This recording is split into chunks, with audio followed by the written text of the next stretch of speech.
you had come into contact with that motor vehicle, that there was an individual still inside of it, a deceased individual? Correct. That is Alicia Andrews, the sole woman charged among the suspects accused in the murder of Julio Foolio. She faces life imprisonment for homicide but began laughing in court as footage of Foolio's deceased body was displayed. What followed left the courtroom silent, and word on the streets claims retaliation is already underway. In this report, we'll examine why she laughed, what she said, and what may now await her. The female defendant who showed no restraint. Picture the scene. A courtroom frozen in silence as surveillance footage plays across a large screen. Over 100 shots unleashed in a Tampa hotel parking lot during the early morning hours. The victim, 26-year-old Jacksonville artist Julio Foolio, legal name Charles Andrew Jones.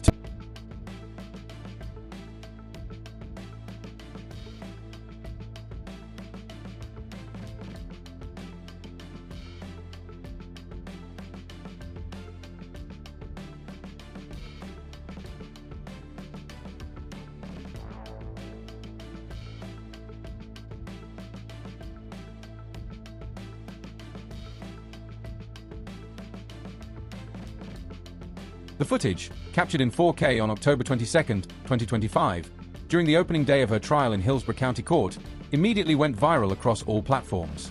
Hip-hop news outlets such as Daily Loud shared the clip, drawing more than 751,000 views, while College Kids' post reached over 826,000. Comment sections exploded with outrage, labeling her actions as disrespectful, emotionless, and disturbing as prosecutors detailed how a young rapper was gunned down. So, who is Alicia Andrews? How did a woman with no involvement in Jacksonville's violent gang rivalries become a central suspect in one of Florida's most publicized rap-related killings? And what would make her laugh as the state described what they called a merciless barrage of bullets that ended Foolio's life and injured 3 others? To fully grasp the story, we must return to where it began, a world where rap lyrics serve as threats, where online posts can determine one's fate, and where a young woman's connection to the wrong man allegedly drew her into a calculated plan. One authority say unfolded with chilling precision on June 22, 2024. Julio Foolio had just revealed his birthday celebration on Instagram.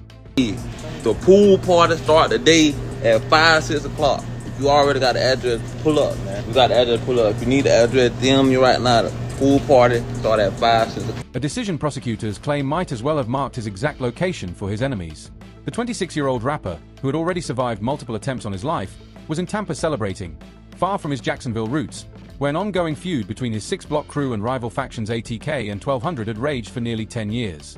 This wasn't a minor dispute, it was an entrenched war that had claimed more than 30 lives since the early 2010s, intensified by diss tracks and social media posts where artists mocked deceased rivals and glorified real killings for views. That night, Foolio began his celebration at Teaser's Gentlemen's Club around 9 p.m., later heading to Truth 18, nightclub on Bush Boulevard for the after-hours crowd. He streamed live on social media, posting updates, surrounded by his circle of friends, unaware he was documenting what would become the final hours of his life. We can't do my birthday, man. Everybody talking about the sale. Yeah, man. You know what I'm saying?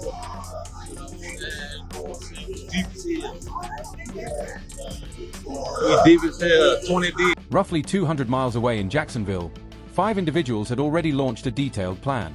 It was an operation developed over several days involving lookout vehicles, modified weapons equipped with brass catchers to conceal shell evidence, and ski masks purchased exclusively for the attack. Prosecutors stated that Alicia Andrews wasn't acting for any organized gang. Born around February 9, 2003, she had no criminal background, no street reputation, and no known ties to Jacksonville's violent circles. Her only link came through a relationship. She was romantically involved with Isaiah Chance, a 21-year-old confirmed member of the ATK and 1200 factions, the same groups that had long-standing hostilities with Foolio's crew. Cell data and surveillance later revealed Andrews and Chance driving a silver Chevy Cruze, making the 200-mile journey from Jacksonville to Tampa on June 22nd, acting as scouts and tracking Foolio's every location that night. They followed him from an Airbnb where his group was removed for overcrowding, to the strip.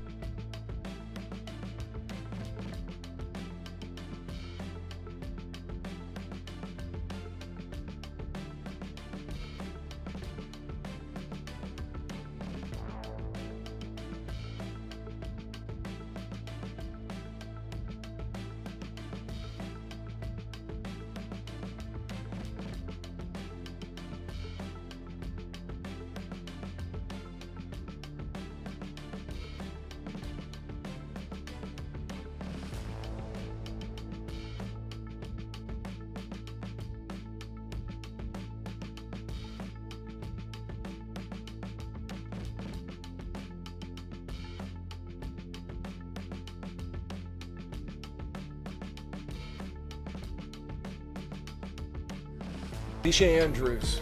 These are her co-conspirators. Rashad Murphy, Davion Murphy, Sean Gaithright is her boyfriend at the time, Isaiah Chance.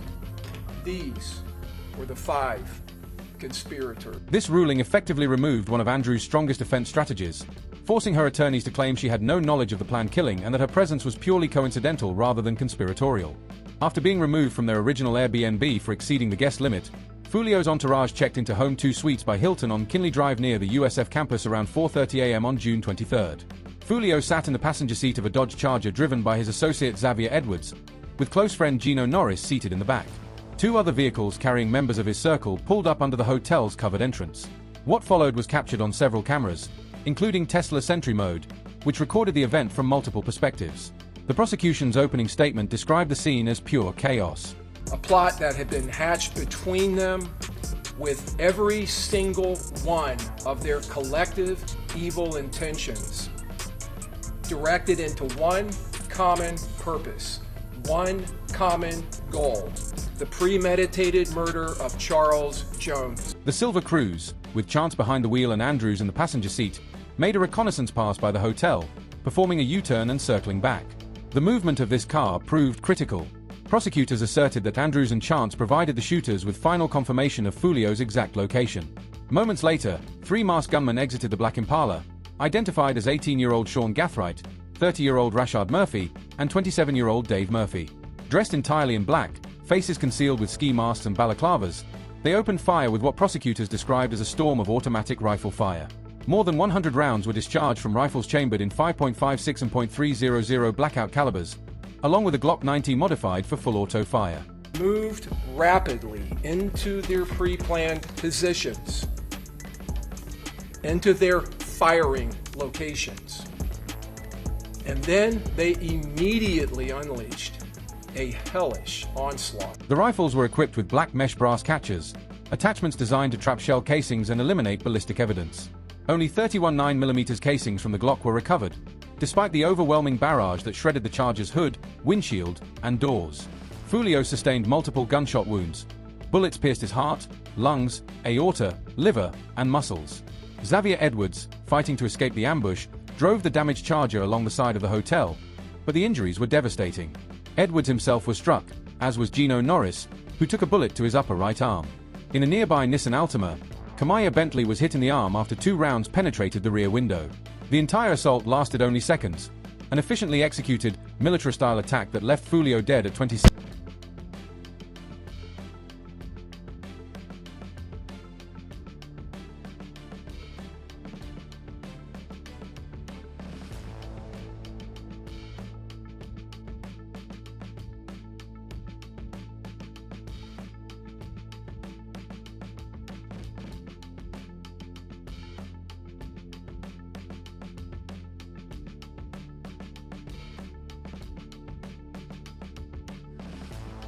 Just hours after the killing, text messages began appearing from phones linked to the suspects. From Gaithright's device came messages allegedly sent by one of the Murphy brothers reading, "I'm coming home. My thirst is quenched. Pop a bottle of Don Julio today," a direct taunt referencing both Don Julio Tequila and Foolio's stage name, celebrating the completion of the hit. Gaithright even uploaded a picture of himself drinking Don Julio, evidence prosecutors say highlighted the conspiracy's cold-hearted nature and the complete lack of remorse for taking a young life. As for Alicia Andrews, investigators allege she discarded her phone roughly 2.5 days after the shooting. Behavior prosecutors argue demonstrated guilt and an effort to erase communications with her co-defendants. To understand why Julio Foolio became a target, and why Alicia Andrews now stands trial facing a potential life sentence, it's necessary to examine one of America's deadliest and most publicized gang rivalries. A conflict that has devastated Jacksonville, Florida for over a decade, leaving behind dozens of victims, grieving families, and viral diss records glorifying real violence. The violent feud between Foolio's 6-block gang, also known as KTA, short for Kill Them All, and the opposing ATK, or ACE's top killers, along with their 1,200 allies, dates back to at least 2017, though its roots reach deeper into Jacksonville's entrenched gang structure. The spark ignited in May 2017 when Foolio's cousin, 18-year-old Zion Malik Brown, was murdered inside his own home, triggering a cycle of retaliatory killings that continues today. The conflict gained national attention on June 5, 2018, when rapper Youngeen Ace, legal name Kenyatta Bullard, leader of ATK, and 3 companions were ambushed following a birthday celebration at St. John's Town Centre. 3 victims died that night, including Ace's brother and 23-year-old Royal Devon Smith Jr., known as 23. Ace survived, but he blamed 6 Block affiliates for the attack, fueling years of escalating revenge. Jacksonville Sheriff T.K. Waters has since stated that authorities believe the feud has claimed more than 30 lives since the early 2010s, ranking it among Florida's most fatal gang wars. In 2022, the U.S. Attorney's Office identified ATK as an organized criminal group engaged in narcotics distribution and coordinated violence, with a 1200 faction operating as an allied unit in their ongoing war against 6 Block. What makes this ongoing gang war particularly unprecedented is how it has been magnified, glorified, and preserved through drill rap music and social media. Drill rap, a subgenre of hip-hop that originated in Chicago during the early 2010s, is defined by its gritty, unfiltered portrayals of gang life, retaliation, and survival. In Jacksonville, however, the art form evolved into something far more dangerous. Artists like Foolio and Young Ace use their platforms to insult rivals, reference slain enemies, and essentially chronicle their gang rivalries in real time. Foolio's most infamous record, When I See You, directly mentioned deceased ATK members and alluded to specific killings. In one inflammatory line, he rapped, "Smoking 23. That boy died on his birthday," referring to Royal Smith Jr., who was murdered in the 2018 ambush involving Young Ace. But Foolio's provocations didn't end in lyrics. He filmed music videos at imitation gravesites, danced on burial plots, poured champagne on headstones, and threw up disrespectful hand signs. All of it was broadcast to millions across YouTube and Instagram, transforming real violence into viral entertainment.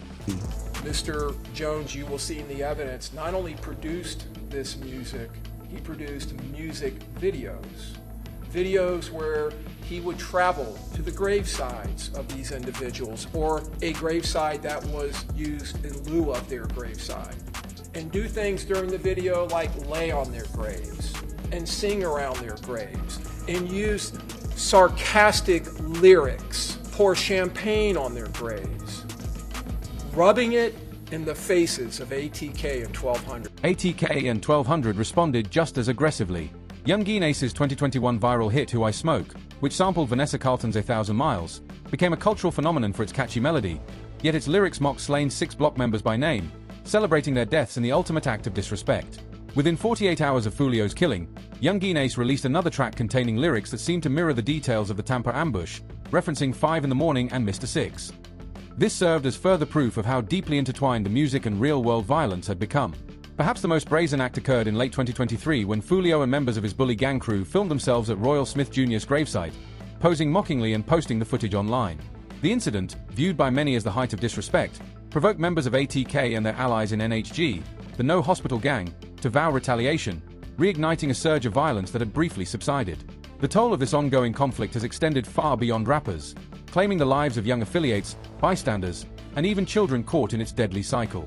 In March 2023, 16-year-old Adrian McKenzie, known as BGZI, a member of Bully Gang, a younger branch of 6 Block, was killed during a shooting at Moncrief Park that also injured 3 others. Just weeks afterward, gunfire erupted at his memorial service, wounding a woman. By August 2023, 18-year-old Bully Gang rapper Jaquan Pitkins, known as Jake JIT, was fatally shot during a chase on Interstate 95.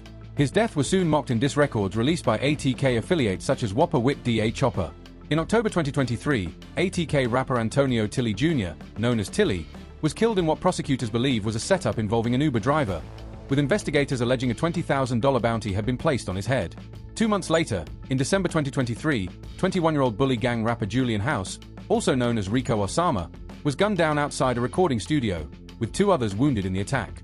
He had recently released a song mocking Tilly's death. Yet the bloodshed didn't stop there. In January 2025, 6 months after Foolio's killing, a 7-year-old boy named Bion Allen was struck by gunfire when 6 Block members targeted an ATK-affiliated rapper outside a Westside Jacksonville residence. Authorities said the shooting was retaliation for a diss track titled 6 Ways to Die, which mocked deceased 6 Block figures, including Foolio. 4 suspects were later arrested, but the tragedy underscored that even after Foolio's death, the violence showed no signs of ending. The cycle of revenge continues to claim innocent lives. During his lifetime, Foolio's fame stemmed less from his lyrical ability and more from his notoriety as the face of 6 Block, the group's most visible spokesman who used social media and music to taunt rivals and glorify his crew's street victories. With millions of followers across platforms and drill tracks racking up tens of millions of views, Foolio's success made him both a star and a target. He survived at least 4 documented assassination attempts before the one that ended his life. The most significant occurred on October 7, 2023, when Foolio was ambushed in Jacksonville while leaving his home around 6 a.m. in his Dodge Charger. A gunman armed with a high-powered rifle opened fire, striking the vehicle multiple times and hitting Foolio in the lower leg. He managed to drive himself to a hospital, where surgeons removed a bullet fragment, the same fragment later found during his autopsy in Tampa after his murder. Ballistics testing would later confirm that shell casings from the October 2023 shooting matched weapons connected to suspects in Foolio's eventual killing. Specifically, 7.62 by 39mm rifle rounds and casings recovered during a June 26, 2024 traffic stop involving a vehicle registered to Sean Gathright tied the earlier attack to the Tampa ambush, proof that the plot to kill Foolio had been in motion for months before it finally succeeded. Foolio often referenced his survival in his music, crediting his apparent invincibility to voodoo rituals and spiritual protection. As recently as April 2024, just 2 months before his death, he publicly posted about surviving multiple assassination attempts, continuing to share his locations online as if daring his enemies to try again. His mother reportedly pleaded with him to leave the rap game, recognizing how dangerous his growing fame had become. But Foolio refused to back down. Today, all 5 suspects implicated in his murder face first-degree premeditated murder charges, with prosecutors pursuing the death penalty against the 3 alleged shooters under Florida's gang enhancement statutes. Alicia Andrews, however, has been spared capital prosecution due to a lack of verified gang affiliation, though she still faces life in federal prison if convicted. 18-year-old Sean Gathright, identified as one of the shooters and the driver of the black Chevrolet Impala used in the hit, is a documented ATK 1200 member. Investigators say ballistics matched a Glock 9mm and 7.62mm rifle rounds found in his car during the June 26, 2024 traffic stop to both the Tampa crime scene and the earlier 2023 Jacksonville attempt. A subsequent search of his residence uncovered a gun safe containing multiple rifles, including one equipped with a brass catcher and shell casings identical to those recovered at the scene. 30-year-old Rashard Murphy was also named as one of the triggermen, allegedly firing a rifle fitted with a brass catcher to minimize evidence left behind. Murphy, a confirmed 1200 gang member, allegedly booked the Airbnb used by the conspirators under his own name. He was arrested on July 30, 2024, following a tense SWAT standoff and is reportedly preparing an insanity defense. Investigators linked a series of post-murder messages, including one reading "The mocking thirst is quenched," directly to his phone. His cousin, 27-year-old Davian Murphy, was identified as the third shooter and a known 1200 gang associate with an extensive criminal record. His rap sheet includes a 2015 auto theft, a 2016 aggravated assault with a deadly weapon, a 2017 high-speed chase, and a 2019 conviction for firearm possession by a felon. He had been on the run for 6 months before being captured on January 6, 2025, by the Jacksonville Sheriff's Office SWAT and gang unit. The 5th suspect, 21-year-old Isaiah Chance Jr., boyfriend of Alicia Andrews, is accused of serving as the lookout and coordinator between the surveillance vehicle and the shooters. Chance, a documented ATK 1200 member, was arrested on July 27, 2024. A search of his home uncovered 2 Glock 9mm pistols and a Bully Down poster, a reference mocking Foolio and his Bully Gang crew. At the time, Chance was already wearing an ankle monitor for an unrelated case. During interrogation, he allegedly told detectives that once it was removed, he planned to disappear for good, saying he never wanted to be seen again. The investigation that followed Foolio's murder moved swiftly. In the days after the June 23, 2024 ambush, Tampa Police Department and the Jacksonville Sheriff's Office formed a joint task force, combining resources to track the killers. Using surveillance footage, cell phone tower data, license plate readers, and ballistic analysis, investigators were able to connect multiple suspects to the crime within weeks. On July 27, 2024, barely a month after the shooting, Tampa Police and Jacksonville SWAT officers arrested 18-year-old Sean Gathright at a shopping center, while Isaiah Chance and Alicia Andrews were taken into custody during a raid at Chance's Jacksonville home. 3 days later, on July 30th, Rashard Murphy was captured following a tense SWAT standoff. Meanwhile, Davian Murphy managed to evade authorities for 6 months, triggering an intensive multi-agency manhunt across Florida. He was finally apprehended on January 6, 2025, by Jacksonville Sheriff's Office SWAT and gang unit members. All 5 suspects were charged in Hillsborough County Circuit Court with first-degree premeditated murder, conspiracy to commit murder, and attempted first-degree murder for the 3 surviving victims. Each charge carries a mandatory life sentence if convicted. Prosecutors also announced their intent to pursue the death penalty against Gathright, Rashard Murphy, and Davian Murphy, the 3 alleged shooters, citing gang enhancement statutes that elevate the crime to a capital offense. Initial bond hearings were held in August 2024. Each defendant was denied bond, with prosecutors arguing that the group posed extreme flight risks and that the evidence against them was overwhelming. Defense attorneys countered that Alicia Andrews, pregnant at the time with a due date in February 2025, had no criminal history or violent background and was not a danger to the community. However, Judge Michelle Sisko upheld the state's motion to deny bond, citing both the seriousness of the charges and substantial evidence of Andrews' active involvement in the plot. Prosecutors later offered Andrews a plea deal of 18 years in prison, which she rejected, opting instead to stand trial. Her trial, originally scheduled for August 2025, was postponed when a prosecutor was hospitalized, eventually beginning in October 2025. On October 20th and 21st, jury selection commenced in Hillsborough County Circuit Court, where over 80 potential jurors were questioned about their familiarity with rap music, gangs, social media, and their ability to remain impartial. The case drew significant public attention, with court TV broadcasting gavel-to-gavel coverage. When opening statements began, Assistant State Attorney Scott Harmon delivered a powerful narrative, portraying the crime as a cold, calculated assassination. He told jurors the attack wasn't conceived in minutes or hours, but over days, and described how the shooters moved like ninjas, coordinating positions to create what he called a vortex of high-powered rifle fire that left Foolio with no chance of survival. Harmon presented the jury with extensive visual evidence, including footage from Tesla's Sentry Mode cameras, hotel surveillance systems, and traffic cameras, each revealing the precision and coordination behind the ambush. He explained that Andrews' alleged role as lookout was vital to the operation's success, providing real-time updates that allowed the shooters to position themselves for maximum impact.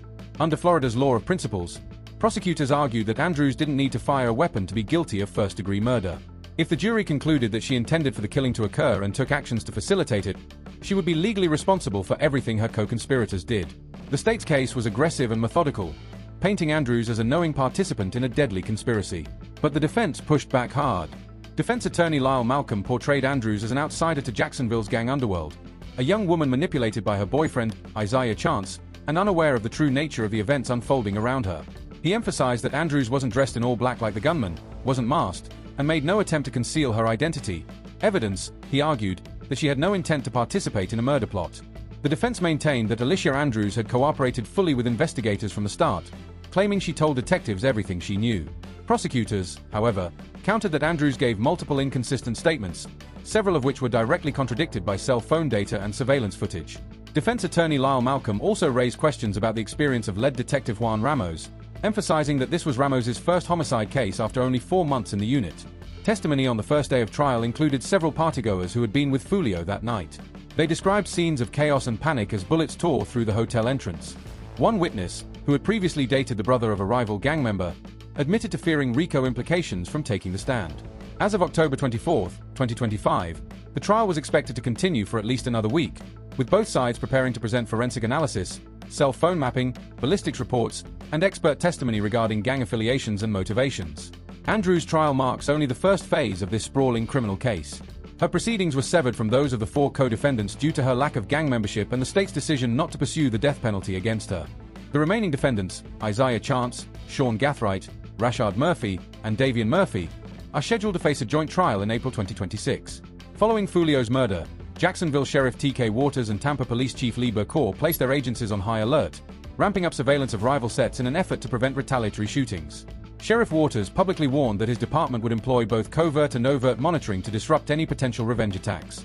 Despite these assurances, the January 2025 incident that claimed the life of 7-year-old Brienne Allen demonstrated that violence continued to spiral. Investigators described the tragedy as retaliation for diss tracks mocking Foolio and other slain 6 Block members. Throughout the investigation and subsequent hearings, one name has repeatedly surfaced without resulting in charges: Young Geen Ace, the alleged leader of ATK and Foolio's most well-known rival. During Davian Murphy's bond hearing in January 2025, detectives testified in detail about the hierarchy of Jacksonville's gangs and the links connecting the suspects to Ace. A viral video posted on July 4, 2024, just days after Foolio's death, appeared to show a masked man claiming he was the shooter and alleging that Ace had offered a $10,000 bounty. I'm the one that smacked Foolio that night when he got dropped at his birthday celebration, bro. Ace had that money on his head, Ace had him put that 10K up, told me to slide. Police quickly investigated the video and determined the confession was fabricated, concluding that the person in the clip was not involved after the real suspects were already in custody. In response to Foolio's death, Young Geen Ace addressed the situation during an Instagram live, claiming that he and Foolio had recently spoken and that he had advised his rival to stay out of the way. Ace stated, "I don't condone nothing like that," though public reaction was divided. Many social media users expressed skepticism, with one commenter writing, "Nobody believes that, he's just trying to take the heat off himself." Both the Jacksonville Sheriff's Office and Tampa Police Department have since confirmed that no active investigation is targeting Young Geen Ace. Still, his name continues to appear in courtroom testimony and media coverage surrounding the Jacksonville gang war. As Alicia Andrews' trial continues under national scrutiny, critical questions remain unanswered. Did Andrews truly have no knowledge of the murder plot, as her defense claims? Or was she a knowing participant, helping track Foolio's movements and relaying information to the shooters? Will jurors view the cell phone data and surveillance footage as merely circumstantial, or as definitive proof that she aided in a premeditated killing?